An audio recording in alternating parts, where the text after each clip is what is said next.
പണ്ട് പലതവണ വായിച്ചതാണെങ്കിലും ഇന്ന് പൗലോ കൊയ്ലോയെ ഒന്നുകൂടി എടുത്ത് വായിച്ചു. ഇടയ്ക്കൊക്കെ അതൊന്ന് എടുത്ത് വായിക്കുന്നത് നല്ലതാട്ടോ. നല്ലതിന് വേണ്ടിയിട്ട് നമ്മൾ ആത്മാർത്ഥമായിട്ട് ആഗ്രഹിക്കാൻ തുടങ്ങിക്കഴിഞ്ഞാൽ കാലം അത് എങ്ങനെയെങ്കിലുമൊക്കെ നിറവേറ്റി തന്നിരിക്കുമെന്ന് നമ്മളോട് ആവർത്തിച്ച് പറഞ്ഞത് അദ്ദേഹമാണ്. നമ്മൾ ചെയ്യുന്നതിൻ്റെ പ്രതിഫലം നമുക്ക് എപ്പോഴെങ്കിലും തിരിച്ച് കിട്ടിയിരിക്കും. അത് നല്ലതായാലും ചീത്തയായാലും. കർമ്മഫലം എന്നൊക്കെ പണ്ടുള്ള ആളുകൾ പറഞ്ഞിരുന്നത് അതുകൊണ്ടാണ്.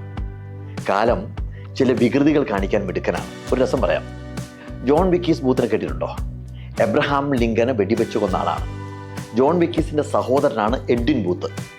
ലിങ്കൻ കൊല്ലപ്പെട്ടതോടെ നാടക നടനായിരുന്ന അയാളുടെ സഹോദരൻ എഡ്വിൻ ബൂത്ത് നാടകമെല്ലാം നിർത്തിവെച്ച് പൊതുയിടങ്ങളിൽ നിന്ന് പിന്മാറി ഒതുങ്ങിക്കൂടാൻ തുടങ്ങി. കാരണം ലിങ്കനോട് അത്രമാത്രം ആരാധനയായിരുന്നു അയാൾക്ക്.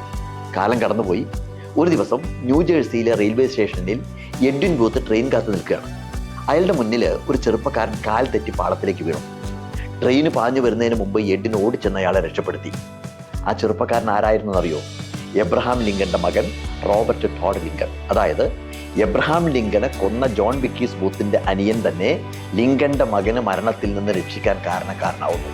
ഗംഭീരമല്ലേ? അതാണ് കാലത്തിന്റെ കളി.